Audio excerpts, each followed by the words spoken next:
Oi pessoal, boa noite a todos. Um grande abraço, sejam todos bem-vindos ao nosso estudo. Alexandre Camargo falando. E nós estamos fazendo todas as sextas-feiras, né? Às 8 horas, às 20 horas. Agora já passou um pouquinho, mas a gente marca sempre para as 20 horas. O estudo do livro De Volta ao Passado, de Célia Xavier de Camargo, a médium, né? E o espírito César Augusto Meleiro. Então você está convidado a participar conosco. Algumas pessoas estão nos acompanhando ali pelo chatzinho, né? No Facebook, onde a gente coloca o link do live stream. E depois nós colocaremos, como sempre, o vídeo no nosso canal no YouTube, da Sociedade Espírita Maria de Nazaré. Tá? Então vamos começar, né? Vamos fazer a nossa prece, elevando o nosso pensamento.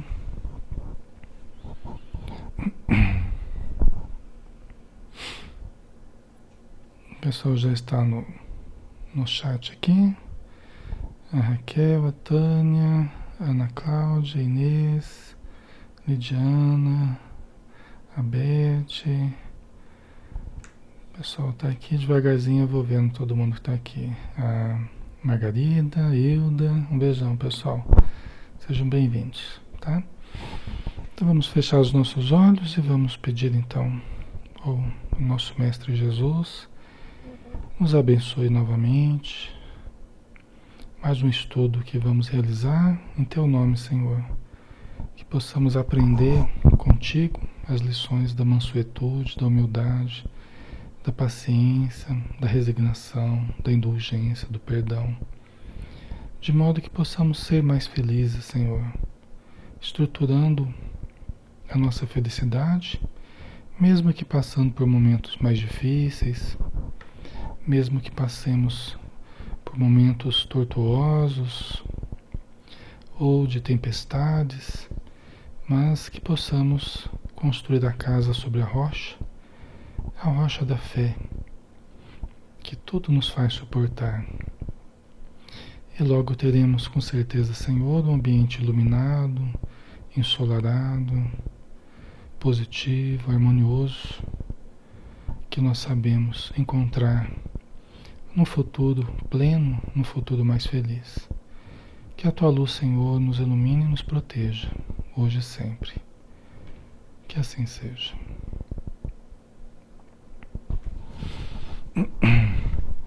Ok, pessoal, vamos dar continuidade, né? Tá dando para ouvir bem? O som tá ok? Nós estamos no capítulo 33, lembrando responsabilidades, tá? Se vocês se lembrarem,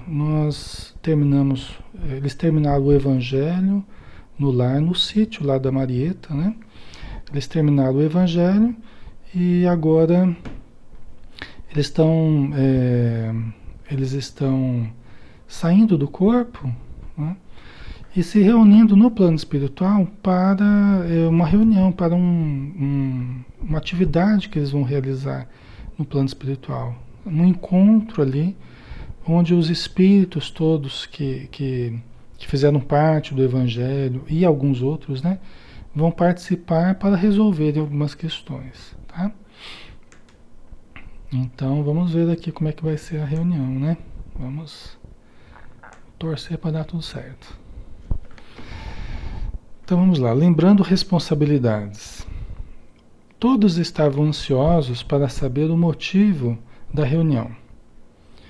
Henrique, fixando os olhos calmos e lúcidos nos presentes, informou: nosso objetivo nesta oportunidade é conversar e reencontrar o passado. Né? Então estava todo mundo ansioso. Por quê? Porque eles foram saindo do corpo e foram se reunindo ali, mas eles não sabiam para que seria a reunião, né? E aí o Henrique falou, olha, nós vamos conversar e reencontrar o passado, né? Isso é uma coisa importante, né? Desfazer dúvidas, aclarar ideias e relembrar o que nos compete realizar, segundo o planejamento reencarnatório, feito com nossa anuência, antes do mergulho na carne. né? Então você vê que importante, né? Uma reunião importante, porque eles vão conversar, relembrar no passado e aclarar as ideias, aclarar as ideias, né? Que a gente mergulha aqui na matéria e a gente esquece muita coisa que a gente planejou no plano espiritual. Nós fizemos um planejamento, nós nos encontramos lá com várias pessoas que vão também reencarnar conosco, e chega aqui a gente esquece muitas vezes dos compromissos. Deixa eu pegar minha aguinha aqui, peraí, pessoal. Minha garganta tá dando um piripaque aqui.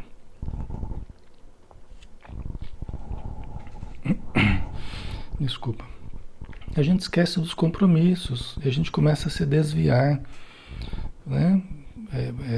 Tenta pegar alguns atalhos, tenta pegar algumas estradas aí que não são muito boas e muitas vezes se desviando do compromisso real, daquilo que deveríamos fazer no planeta, né?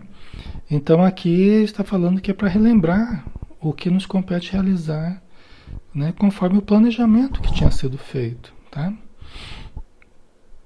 Antes do mergulho na carne. Porque a gente sabe, né? Oi, Margarida, um beijo. A gente sabe que nós vamos evoluindo em grupos mais ou menos grandes, né? Então a gente vai estruturando essas famílias, esses grupos espirituais, né? Nem sempre construídos na base da afinidade, muitas vezes na base das complicações mesmo, né? Dos conflitos. Mas a gente vai junto. Mesmo em conflito, a gente vai aumentando esse grupo aí. Às vezes alguns estão no plano espiritual, outros estão aqui reencarnados. Às vezes inverte, uns vêm, outros ficam. Mas a gente vai evoluindo em conjunto. Então a gente planeja algumas coisas em grupo. Aí chega aqui e às vezes a gente esquece, né? Os presentes mostravam-se intrigados. O que estava por acontecer? O que se esperaria deles?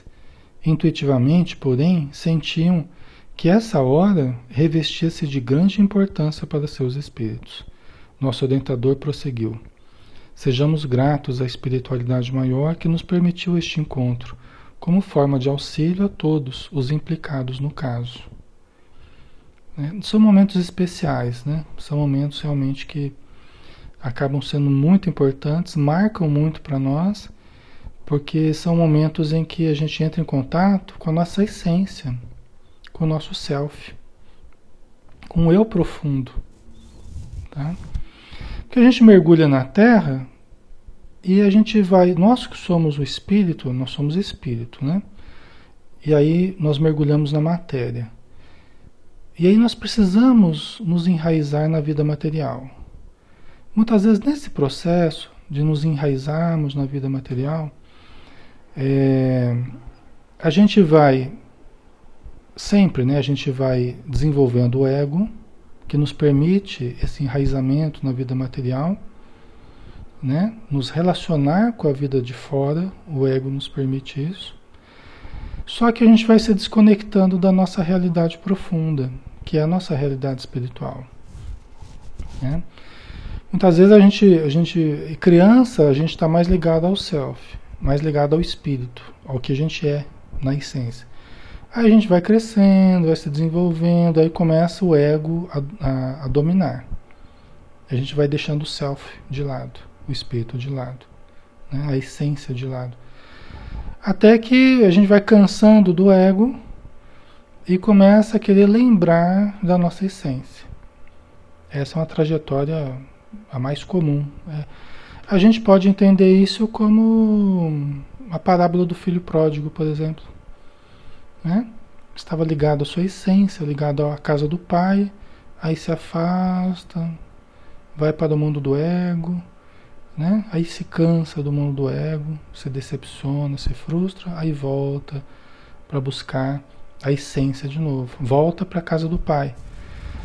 Então, a nossa melhora, ela tem tudo a ver, né, Hilda? Tem tudo a ver com nós lembrarmos quem somos. A nossa piora tem a ver com o esquecimento de quem somos.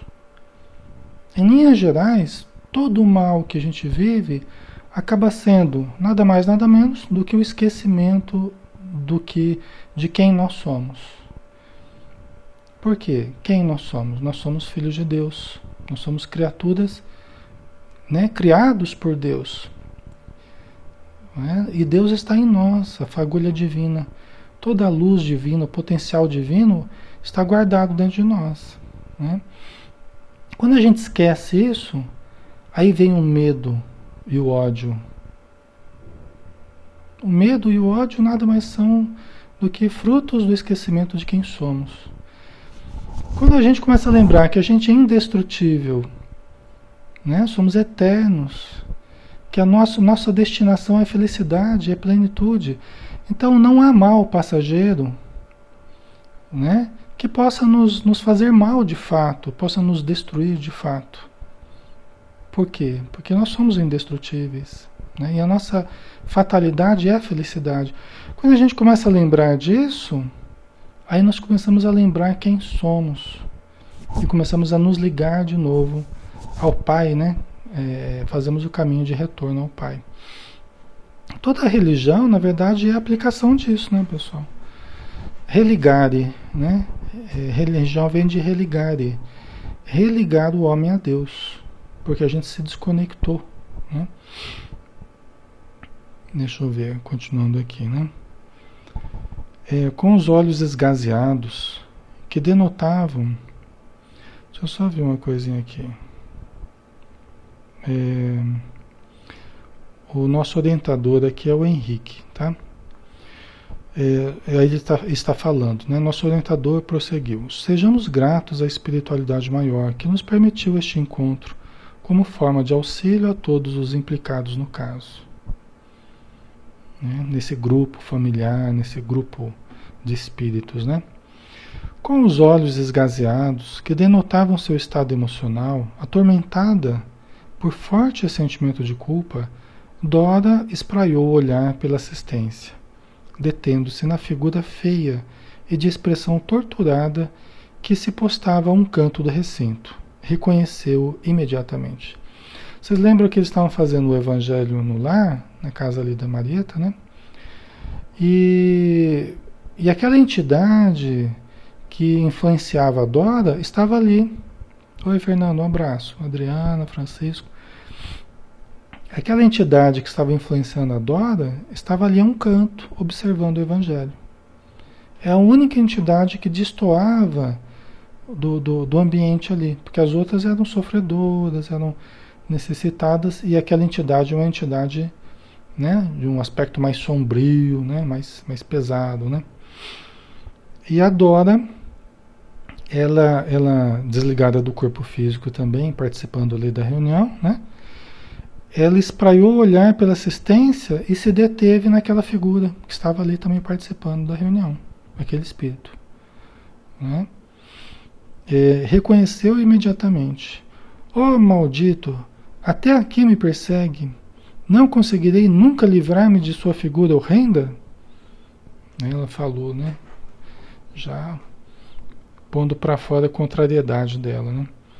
Desligada do veículo corpóreo, Dora retomou a lembrança de tudo o que lhe vinha acontecendo todas as noites durante o sono e do comportamento que vinha mantendo. Ela se lembrou de como estava sendo a vida dela, né? Como é que ela estava agindo e tal, e reconhecia-se culpada perante sua consciência e perante os demais familiares e amigos, especialmente o marido ali presente, e que parecia fitá-la com ar acusador, né? Então o marido, de certo modo, estava olhando para ela com um olhar acusador. Porque espiritualmente, de certo modo, ele sabia do que estava acontecendo. A gente acha que a gente esconde as coisas das pessoas, mas ninguém esconde nada de ninguém. Espiritualmente, a gente sabe tudo o que está acontecendo, né? Porque materialmente nós podemos, às vezes, não falar ou não saber de alguma coisa, mas quando a gente se desliga do corpo à noite, por exemplo, tudo vem à tona.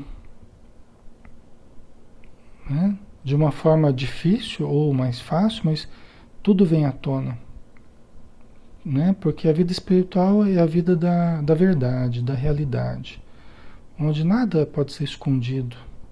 Na vida espiritual, né? É por isso que pessoas que vivem toda uma vida, né? Muitas vezes uma vida dupla aqui na matéria, aí chega na vida espiritual, não tem como disfarçar mais o seu íntimo, né? Ele tentava disfarçar, mas chega na vida espiritual, aquilo eclode. Todas as paixões eclodem, as viciações eclodem, né? Não tem como esconder isso, tá? E a vida a vida espiritual é o encontro com a verdade, o encontro com a realidade, né? Sentia-se como que uma ré num tribunal. Apontando o infeliz que se encolhia de encontro à parede, acusou-o diante de Henrique, que supôs fosse o juiz. É muito comum essa imagem, né? As pessoas se sentirem diante de um tribunal quando elas estão fora do corpo, na frente de um espírito superior, por exemplo. É como se elas, quando a pessoa se sente culpada, ela imediatamente ela já vem à lembrança os tribunais da vida, né?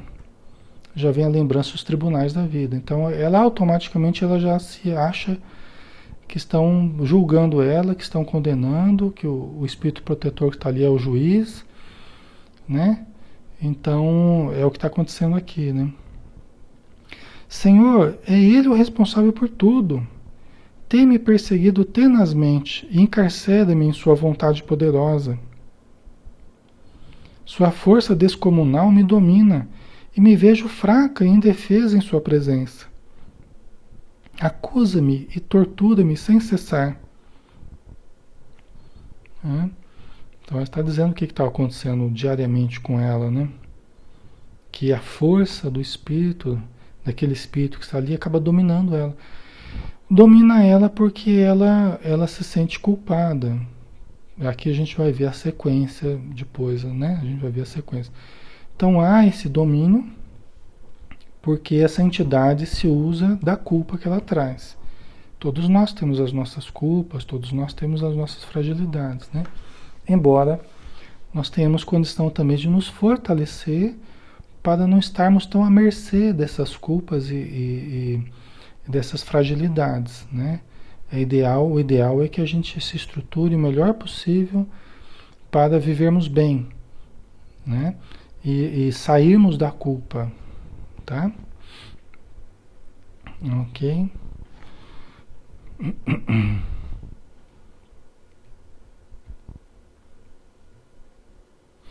Ok. Tá dando para ouvir, né, pessoal?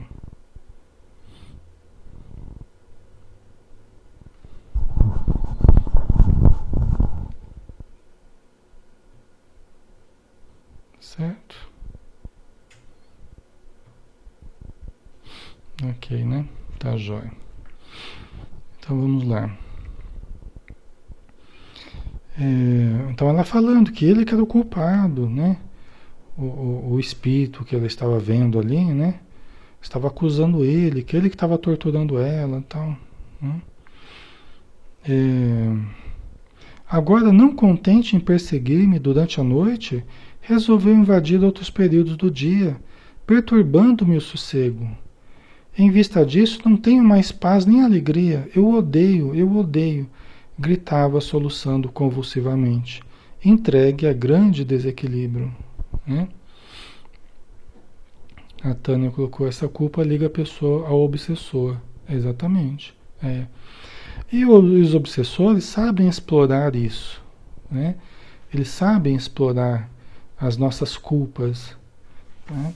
Não quer dizer que nós devamos nos submeter a eles, mas eles tentam explorar as nossas culpas, né?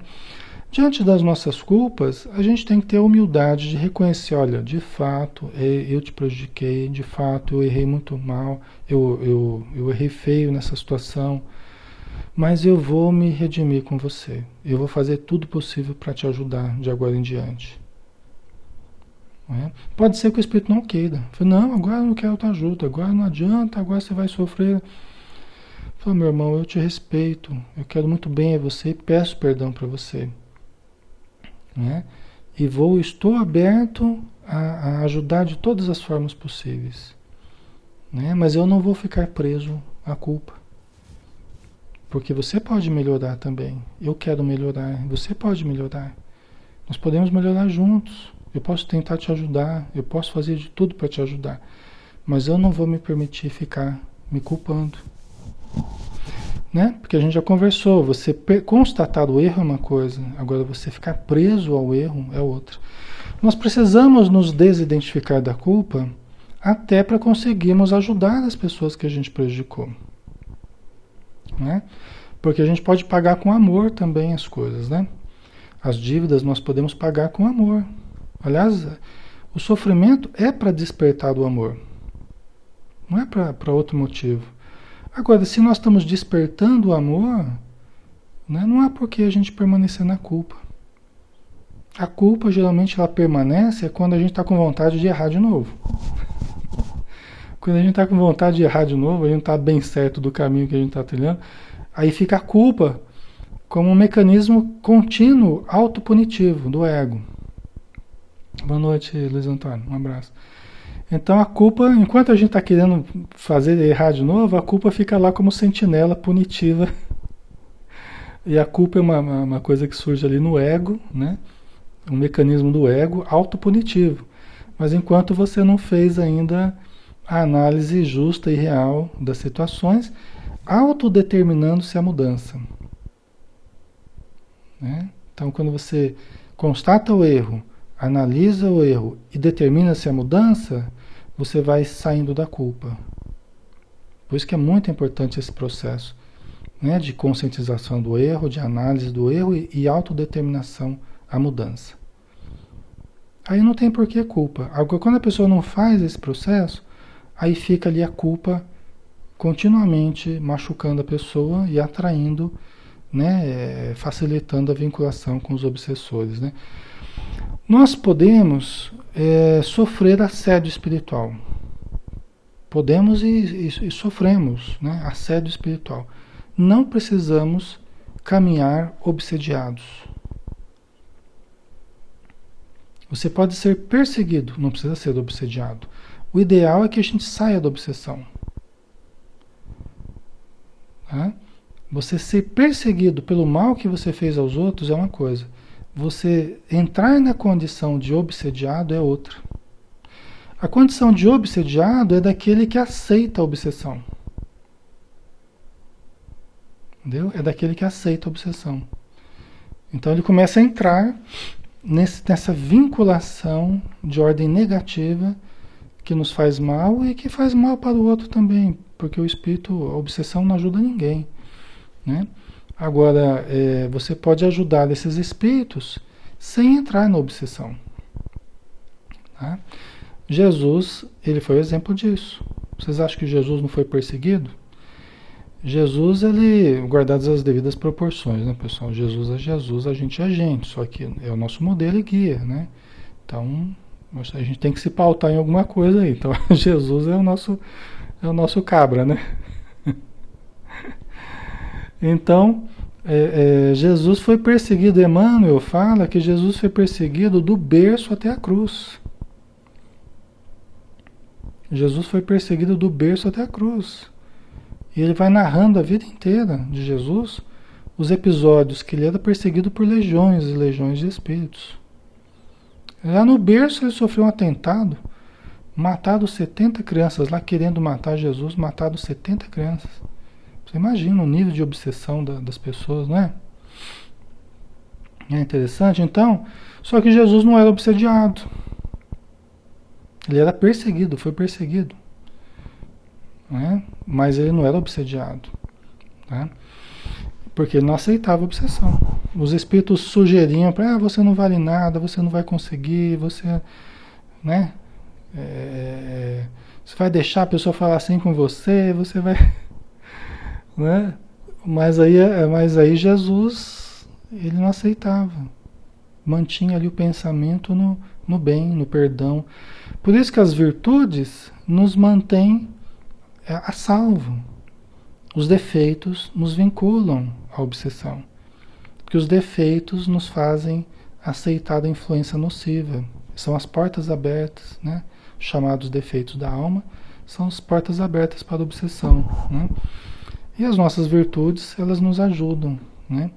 Por isso que a gente tem que trabalhar, fazer o bem, ajudar, orar, elevar a vibração, se espiritualizar, que é o modo da gente ir saindo da obsessão, tá? Todos nós somos ainda obsediados, infelizmente.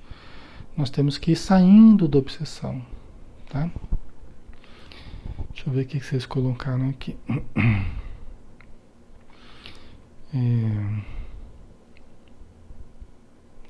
A Margarida colocou: a culpa é a amarra que nos prende, né? E não nos deixa caminhar. Exatamente.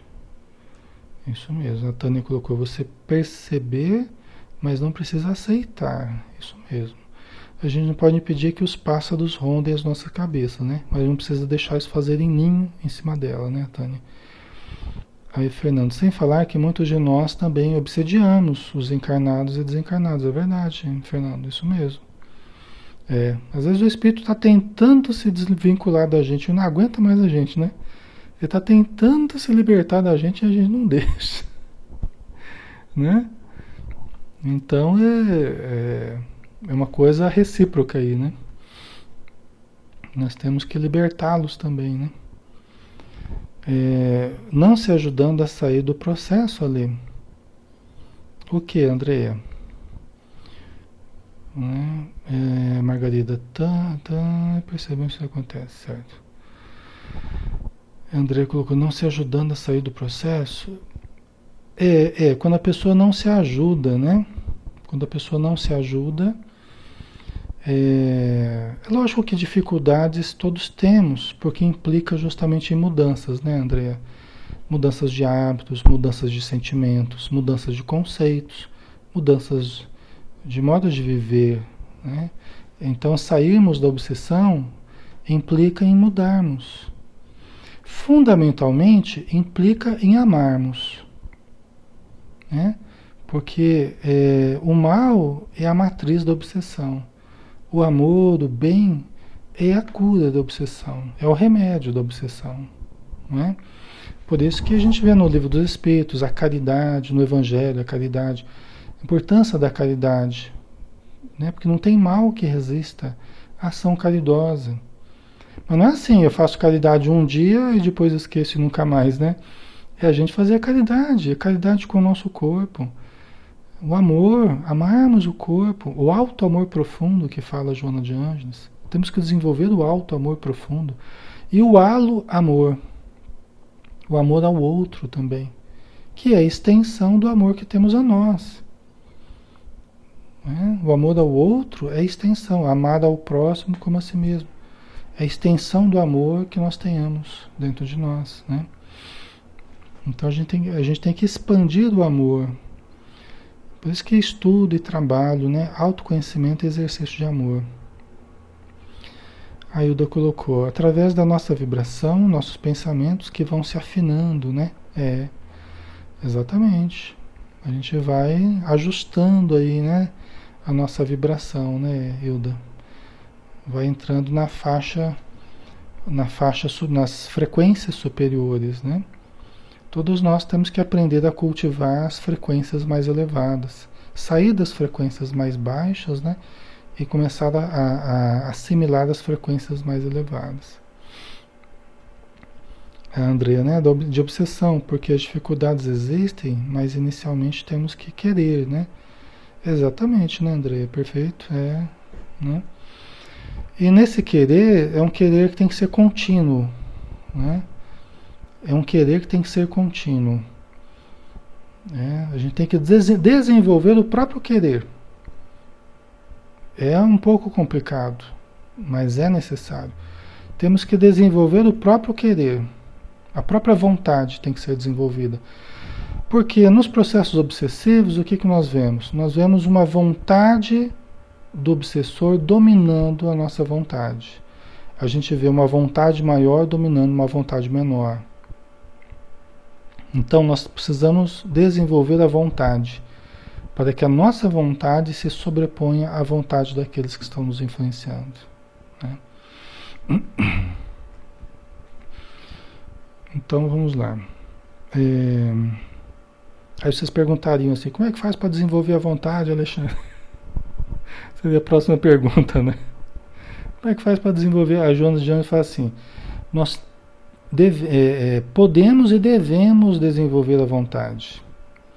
Um dos recursos que ela ensina a gente a desenvolver a vontade é através da autossugestão, através da visualização terapêutica também, tá?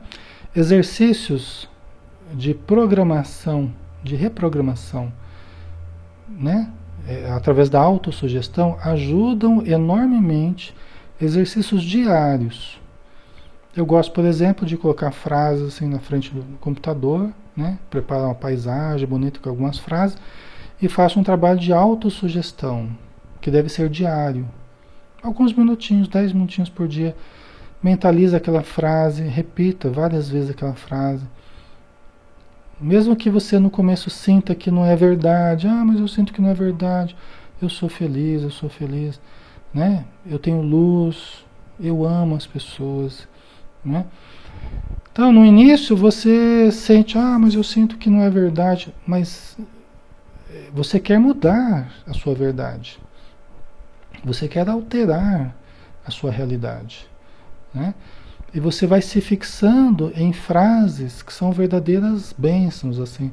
Frases positivas são verdadeiras bênçãos, são remédios que a gente vai internalizando. Outro dia eu estava conversando com um espírito que falava assim, que ele estava influenciando a pessoa. Eu falei, como que você está influenciando a pessoa? Ele falou assim, eu influencio a pessoa a se enfraquecer. Mas como é que você faz isso, né? Enfraquecimento físico e mental. Eu perguntei, como é que você faz isso? Ele falou assim, olha, eu vou trabalhando a mente da pessoa, né? Eu perguntei, como é que você faz isso? Ele falou, eu vou jogando ideias que a pessoa vai aceitando. Eu vou jogando tudo que a pessoa teme, tudo que a pessoa, né, tem medo que aconteça, eu vou jogando. E a pessoa ela vai aceitando aquilo. E então vai achando que não vai conseguir, que não vai dar certo, ou que vai acontecer alguma coisa ruim. Então a pessoa vai aceitando e vai programando a mente de uma forma ruim. O que nós temos que fazer é o contrário. Nós temos que cultivar pensamentos, né? Tudo que eu faço de bom dá certo, né? Cada dia eu me sinto melhor comigo, com as pessoas. Eu durmo bem todos os dias, todas as noites, né? De preferência, né? Começar a dormir durante o dia, a noite vai complicar, né? Então eu durmo bem todas as noites, né? Então, e assim vai. Então a gente vai programando a nossa mente de uma forma positiva, o que acaba também induzindo o corpo a se energizar, a se iluminar, né? A se harmonizar, tá? É uma das coisas, né? As visualizações terapêuticas também, tá? Tem muitos exercícios que a gente pode fazer, tá? A oração, a leitura, a meditação, que é basilar, conforme diz Joana de Ângeles, é basilar, né, para a nossa melhora, tá? Então, nada vai vir sem esforço, né? Nós precisamos sempre nos esforçar para alcançarmos os resultados desejados. Temos que lembrar que toda melhora é uma subida, e toda subida exige esforço. Tá? Toda melhora é uma subida e toda subida exige esforço. Então vamos voltar a Dora aqui e aquela entidade, né? Que ela estava falando que ela odeia ele e tal, né? O Henrique aproximou-se dela com carinho e piedade. Minha irmã, tranquilize-se. Nem eu, nem ninguém está aqui para julgar seus atos, ou os de quem quer que seja.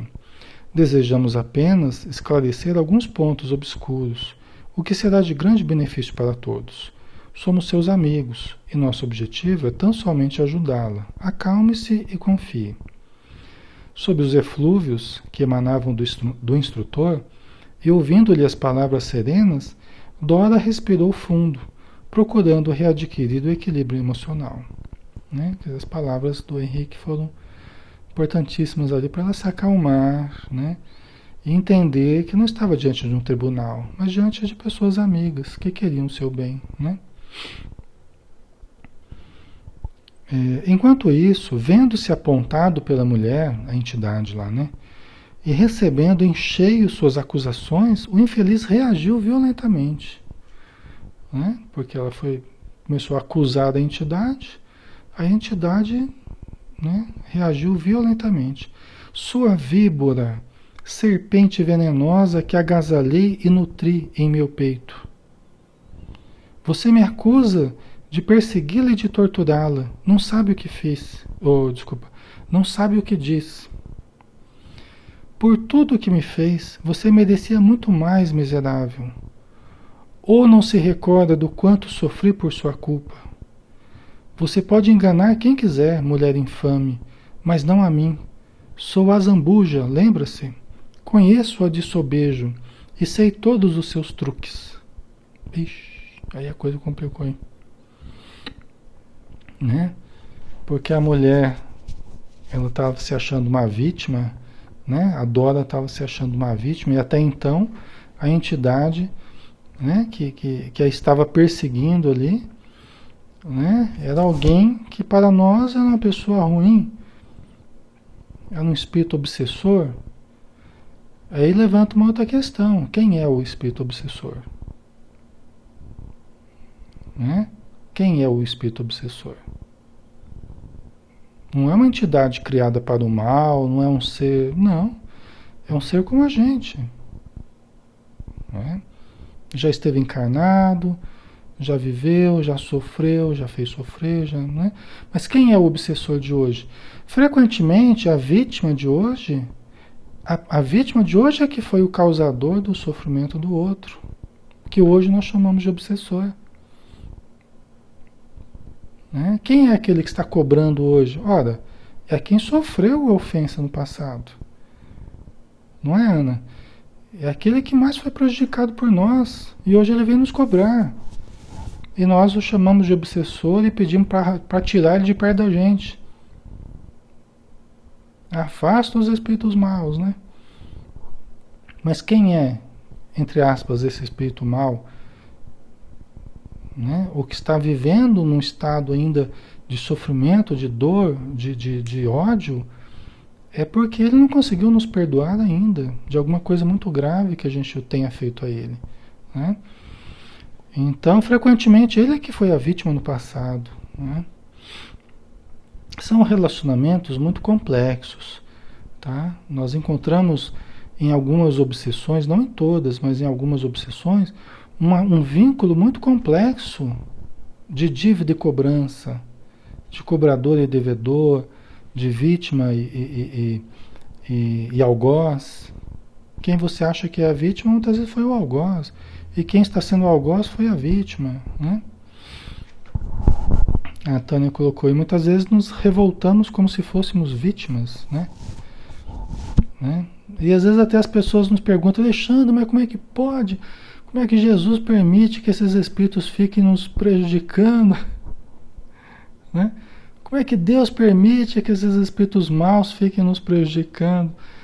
Eu falo, não é questão de Deus permite. Deus permite porque, né, se for pensar assim, é porque é justo. É porque nós os prejudicamos. Eles só estão cobrando a gente. Não é? Então, é como você vai e abre uma conta numa loja lá, você faz uma compra, depois você não paga, né? Aí vai vir o cobrador e manda mensagem, liga e põe no Serasa e corre atrás, né?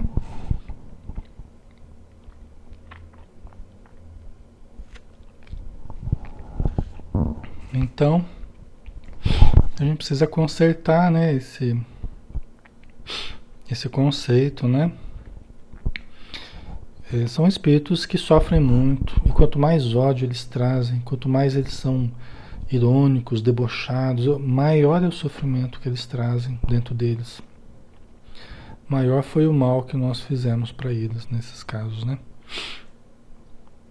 Então vamos ver aqui, né?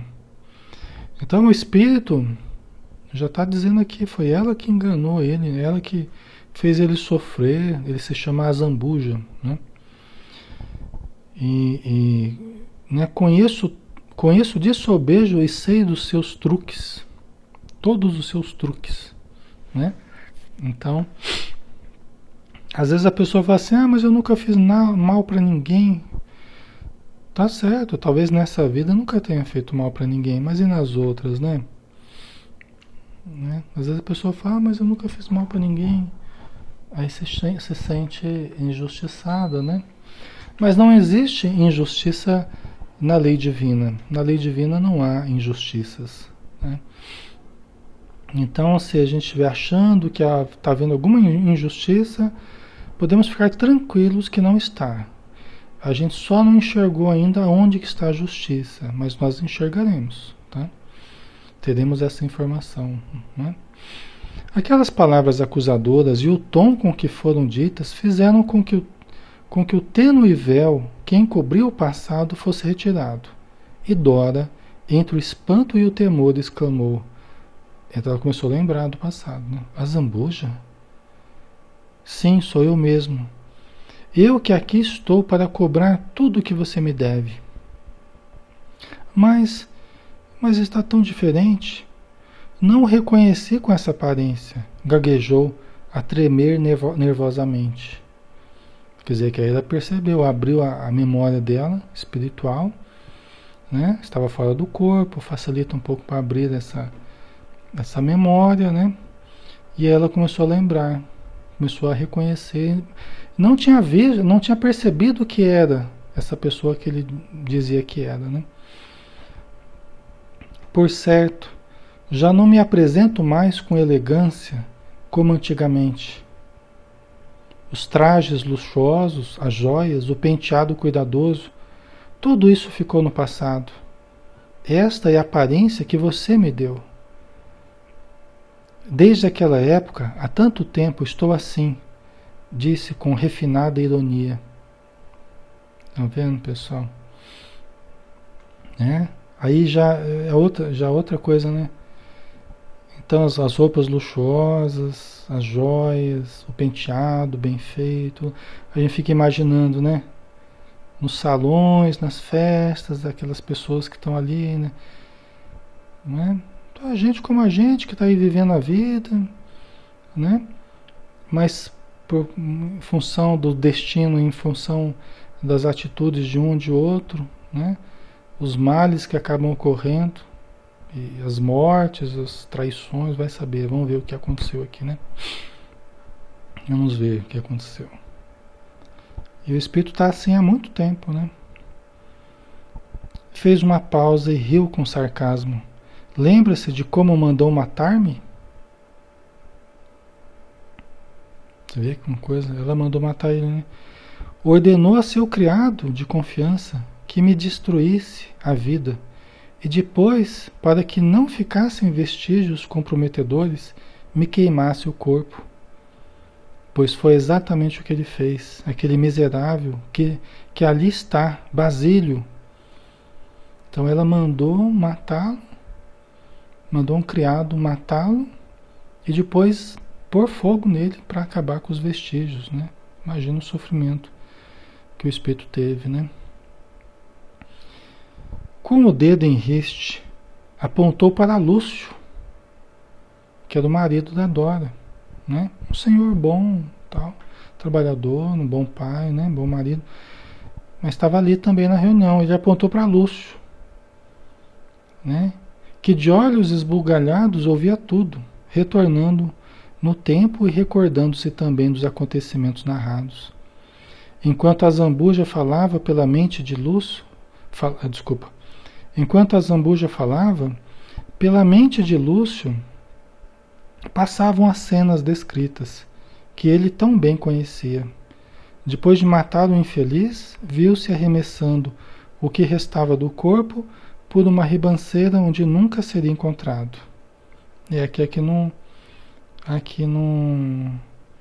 ela falou que tinha queimado o corpo, mas é que ele Fala que ele jogou pela ribanceira, né? Não sei se queimou ele, mas também não vem ao caso, né? Mas era o Lúcio, né? Marido da Dora agora, que era o criado dela, que ela mandou matá-lo, né? Perdoa-me, Zambuja. Estou muito arrependido. Perdoa-me, dizia Basílio Lúcio, né? Que era Basílio no passado, agora Lúcio, né?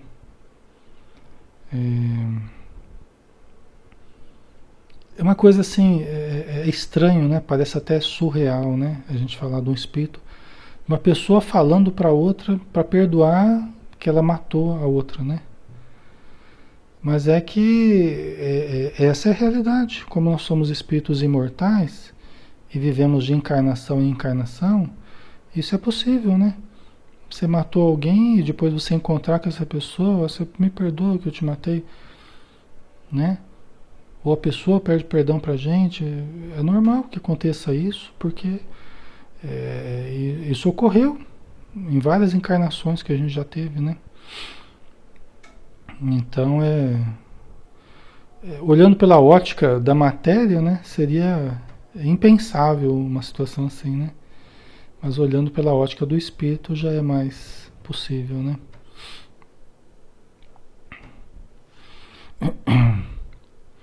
Né? Graças a Deus, né, Ana? Porque quando consegue assim se reconciliar, quando consegue se aproximar e pedir perdão, conversar, às vezes para surgir uma oportunidade de encontrar a pessoa assim, conversar para pedir perdão, pessoal, às vezes passaram-se séculos que um não encontrava o outro, para um se desculpar com o outro.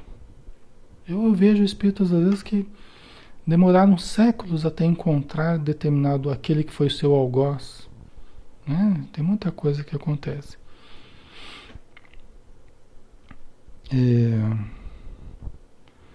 Aí ele falou: não merece o meu perdão, miserável. Cúmplice dela, destruiu minha vida para evitar que contasse a verdade a Fernando, o marido, que eu e ela éramos amantes. Então aqui vamos entender a situação, né? Então o Azambuja e ela eram amantes. Então era uma relação, né? Ali irregular, ali fora do casamento. E o Fernando, né? Ele pretendia contar para o Fernando que eles eram amantes. O Fernando, o marido da Dora, né? E ela, sabendo disso, para não deixar que ele contasse, ela resolveu matá-lo, né?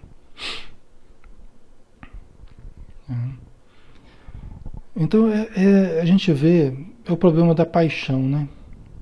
O problema da paixão, dessas relações irregulares, né, pessoal? 90% dos problemas aí que a gente vê na literatura espírita é isso, né? É a paixão, é a traição, né? Ou então é o poder, né? A ambição do dinheiro, poder relacionado com o dinheiro e a paixão. Geralmente é isso, né? Dificilmente a gente vai ver os problemas aí, os enredos, né? Os enredos que a gente lê nas obras espíritas, 90% é isso, não é? Aí a gente vê o perigo que né? Sempre nas nossas vidas esse tipo de situação, né? Que corrói as nossas existências, né? Corrói os nossos relacionamentos e nos faz tão mal, né? Tanto mal, né? Então aqui a gente vê justamente isso, né? Que acaba tendo um preço muito caro, né? A vida acaba cobrando um preço muito caro, né? A Tânia colocou: é interessante como essas relações se complicam, ou melhor, complicam a vida das pessoas, né? Exatamente, né?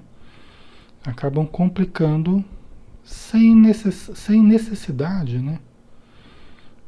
Acaba complicando sem necessidade, por não sabermos bem conduzir os nossos relacionamentos, né? No passado ou no presente, né? O modo de conduzirmos, né? E aí muitas vezes o preço é alto, né?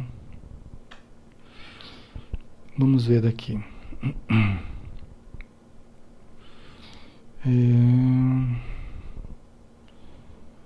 Tá, ele falou que não merecia o perdão, tal, né?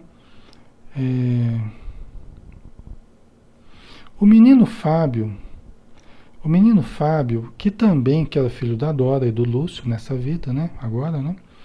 O menino Fábio, que também se lembrava naquele instante do drama vivenciado no século passado, passou a ter a aparência de Fernando, um nobre em plena madureza física, elegante e bem vestido. Aproximou-se deles, ponderando. Então, o menino Fábio, que ele também estava na reunião, né? Várias pessoas, todos aqueles que participaram do Evangelho estavam ali. A família, né? As duas famílias, tal. E os espíritos amigos, né? Então, o Fábio, ele mudou a aparência e apareceu como Fernando, né? As roupas dele e tal, apareceu bem vestido e tal. Um senhor maduro, né? E começou a falar: Azambuja, há muito não ignoro os fatos que está a relatar. Né? Fernando foi o marido traído, né? Ele está dizendo aqui, olha, faz muito tempo, Azambuja, que eu sei disso que aconteceu, que você está falando. Embora traído e também assassinado posteriormente pela sanha ambiciosa de Genoveva, a esposa que não pôde esperar minha morte para herdar minha fortuna. Então, a Genoveva era a Dora. Tá? E a Dora depois matou o Fernando também. Eita, né?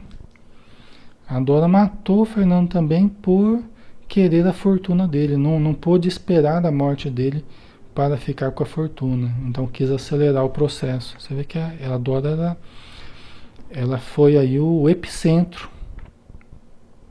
A Dora, ela foi o epicentro aí desse drama, desse grupo, né? Geralmente tem um epicentro. Ela foi esse epicentro, né? Esse núcleo aí da confusão toda, né? E ele continuou falando, né? Recuperei-me no mundo espiritual e compreendi, após muito sofrimento, que me competia perdoar aos meus algozes.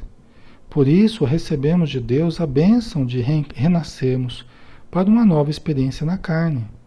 Só você não aceitou a oportunidade que lhe era oferecida na ocasião, por se conservar cheio de ódio e de desejo de vingança. Né? Então, ele percebeu, o Fernando percebeu, os outros também acabaram percebendo. Isso tudo deve ter sido décadas aí até conseguirem ajudar um, ajudar o outro, tirar do umbral, socorrer, preparar para reencarnar esse grupo. Deve ter passado aí muito tempo até que conseguissem isso. Até que todos estivessem reencarnados de novo, né? Só o Azambuja, que é esse espírito aí que estava obsediando, né? Só ele não aceitou a oportunidade, que estava cheio de ódio, né? E agora estava ali, né? Uma nova oportunidade de ser ajudado, né? Enquanto Azambuja, diante das palavras ponderadas e ternas de Fernando, Fábio, mudava lentamente o teor mental, mudava lentamente o teor mental, atingido pelas vibrações amorosas do grupo. Fábio prosseguiu. Então o Fernando ia falando com a Zambuja e as palavras ternas dele, né, suaves e tal, foram mudando o teor mental dele, né? E ele foi sendo atingido pelas vibrações amorosas do grupo. Aí o Fábio prosseguiu. Fábio Fernando, né? Sob as bênçãos do Altíssimo, estamos aqui para nos entender. Basta de desavenças e de mágoas. Façamos as pazes e nos tornemos amigos. Nada tenho contra você. Todo o mal que me fez recaiu sobre si mesmo. E na verdade, hoje sei que eu não era uma vítima inocente. Né? E na verdade, hoje eu sei que não era uma vítima inocente.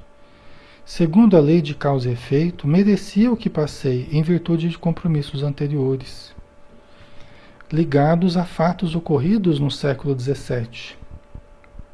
Né?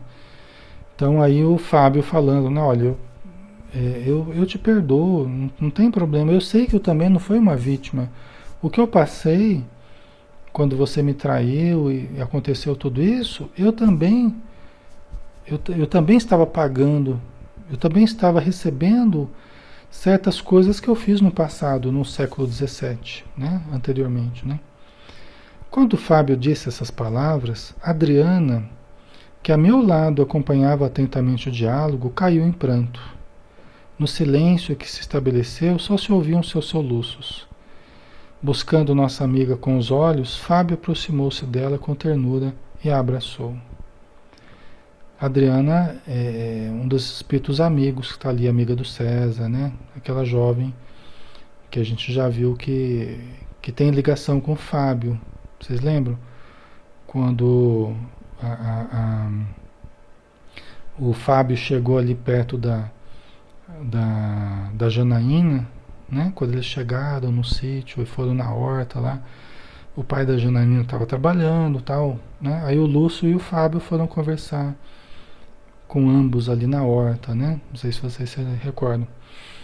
E aí a Adriana percebeu que a aproximação da Janaína e do Fábio, a conversa entre a Janaína e o Fábio, que eram duas crianças, né? A Adriana começou a lembrar, vocês lembram disso? Ela começou a lembrar do passado e ela viu que ela tinha relação com ambos, tá? Então vamos ver aqui, né?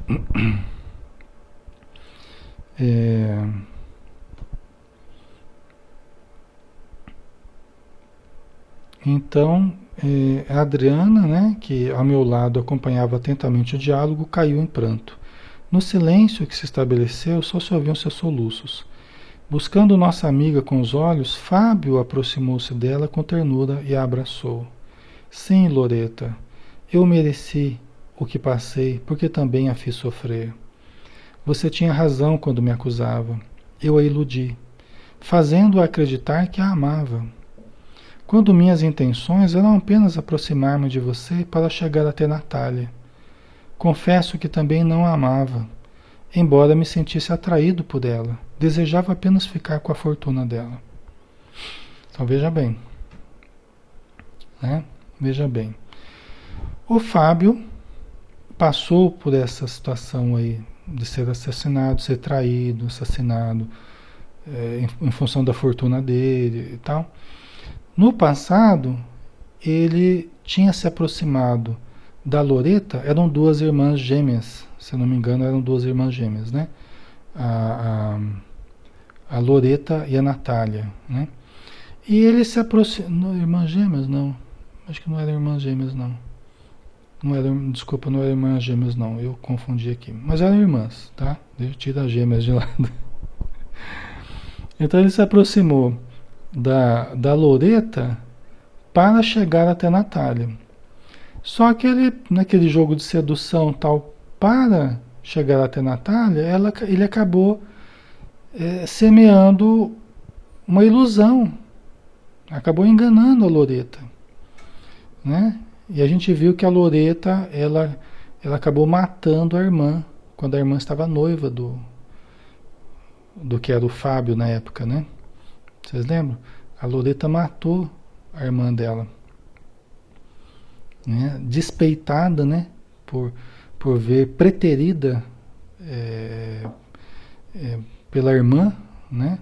Preterida pelo Fábio ali, né? Gostando mais da irmã dela, ela acabou matando a irmã, né?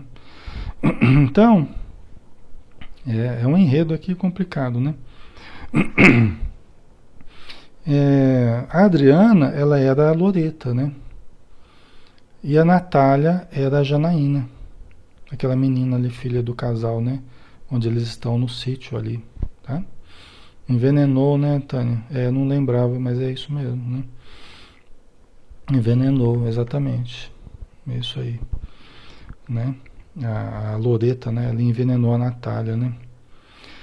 Então ele falou, você tinha razão quando você me acusava, porque eu não te amava. Mas eu fiz você acreditar. E eu também não amava ela. Eu não amava a Natália, eu só queria a fortuna dela, né? Não entendo, Rodolfo. Eu também era rica e o amava, questionou ela, né? Eu não entendia por que ele tinha feito isso, se era por causa do dinheiro, porque ela também tinha dinheiro, ela também era rica. E amava ele, né? Por que não ficou com ela, né? Aí ele falou, menos rica. Menos rica, porém, que Natália. Você vê que o negócio era forte, né? Quer dizer, ela era rica, mas era menos rica do que a irmã. Mas como isso, né? Aí ele explica. Eu tinha feito investigações e descobri que Natália era sua meia-irmã.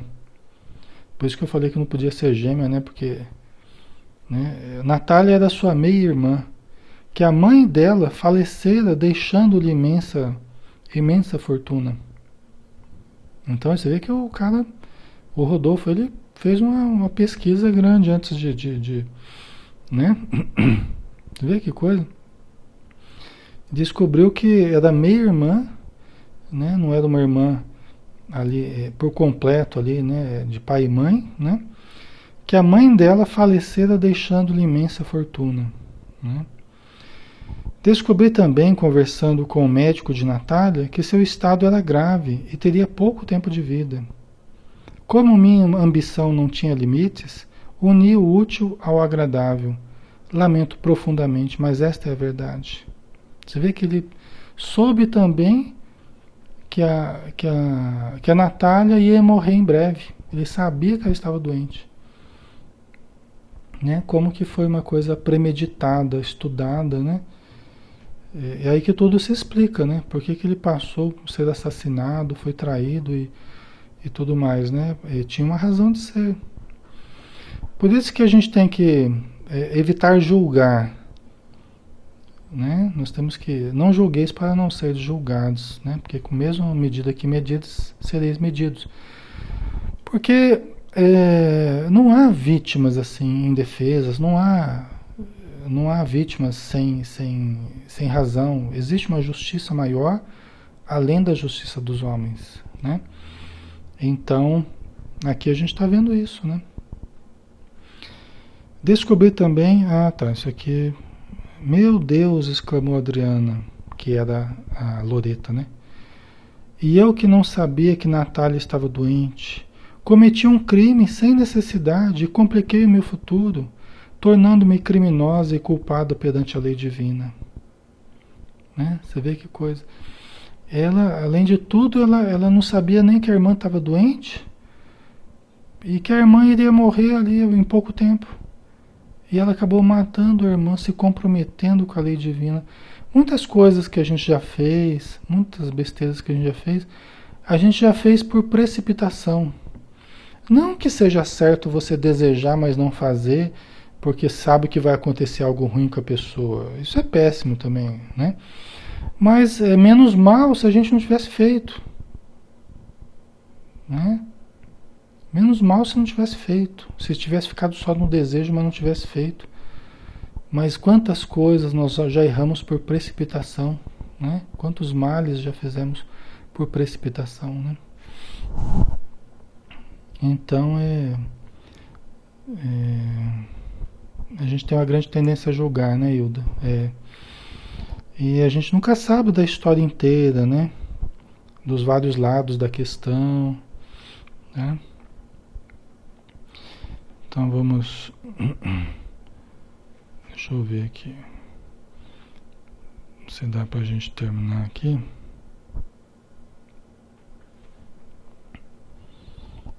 Deixa eu ver.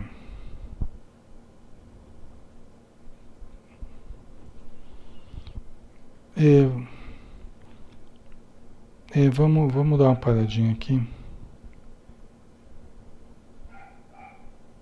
Vamos dar uma paradinha aqui que tem chão ainda, pessoal, né? Tem chão aí, o nosso horário já tá esgotando, né? Mas a história tá boa, né? Aguardem as cenas dos próximos capítulos aí, pessoal. Né? Semana que vem tem mais, né? E lembrando que isso é uma história real, né? Não é uma ficção. Não é uma novela, né? Elaborado. Isso aqui é uma história real. Os personagens são seres reais como a gente e que estão por aí, né? Alguns reencarnados, outros no plano espiritual, né? Então vamos lembrar deles também com carinho, né? Vamos fazer a nossa prece e vibrando, né, por todos esses personagens reais que estão vivos, né? Porque somos todos imortais. Alguns podem estar bem próximos a nós, outros encarnados, mas que todos possam receber, Senhor, a tua luz, as tuas energias, o cuidado espiritual dos amigos espirituais, os nossos sentimentos, o nosso carinho por cada um deles. Porque sabemos, Senhor, das dificuldades que todos trazemos. Trazemos ainda os pés enlameados ainda das regiões que transitamos, mas que possamos limpar a nossa alma para ascendermos, Senhor, a planos mais elevados, mas que não ganharemos à custa de menor esforço, mas sim com boa vontade, com determinação, com amor e com o cultivo da paz dentro de nós. Ajuda-nos, Senhor, no processo de ascensão, para que nós nunca desanimemos, nunca nos cansemos de fazer o bem e de buscar o bem de todas as formas. Obrigado por tudo, Senhor. Abençoa os nossos irmãos ligados a nós neste momento, tanto no plano físico quanto no plano espiritual. E que todos possam estar envoltos na sua radiante luz, Senhor. Obrigado por tudo. Que assim seja. Ok, pessoal. Muito bem. Então, um abraço a todos que estão ali no Facebook, tá? Que nos acompanhado aí, Rossano, Margarida, Fernando, Ana Cláudia, Hilda, a Tânia, a Adriana,